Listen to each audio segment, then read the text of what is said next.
Asthma is a form of reversible airway obstruction. Whoops, I need my clicker here.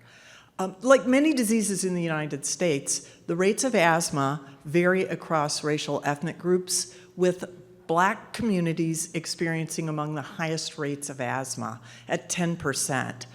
Women with asthma, Black women with asthma in particular, experience significantly more symptom burden, due in part to the fact that their disease is not ideally managed.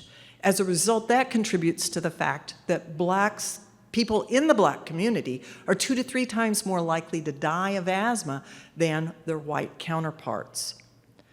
In addition, there are evidence-based clinical guidelines to treat asthma, and one of those recommendations is for physical activity. African American women or Black women with asthma face numerous barriers to being able to be physically active. A few are listed here, but the one to me that always hits home is a fear that increasing their activity will actually make their asthma worse. And many of the women we work with know someone who's died from an asthma attack.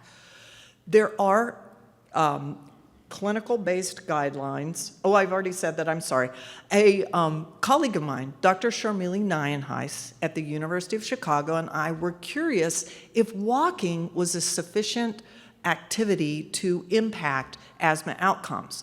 In order to answer that question, we are conducting an R01 called Action, the Asthma Study, and I just want to acknowledge that Dr. Nayanheis is the contact PI on that study.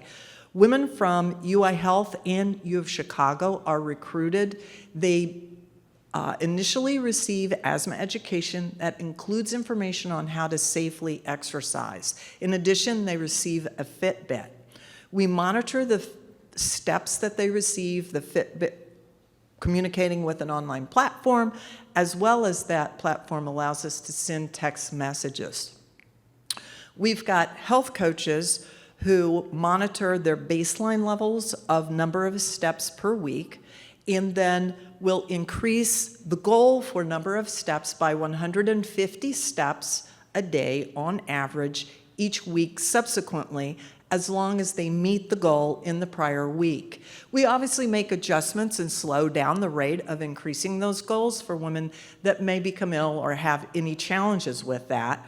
What we're hoping is that during the 24-week active intervention, that women will be able to increase their number of steps by the end of the intervention by 3,000 steps, greater per day than what they were getting at the beginning of the program. After the 24-week active intervention, which does include 7 group sessions, we have a follow-up period of 24 weeks where we want to see how they're doing with the steps, if they're able to keep that up. Our primary endpoints are measured at 24 and 48 weeks. You can see here, asthma controls are #1 outcome, with secondary endpoints of quality of life and lung function. Unfortunately, I don't have results because the study's still underway, but anecdotally, we're excited to hear that women are losing weight. We had one participant lose 60 pounds over the year. So thank you very much for your attention. Sorry I went over.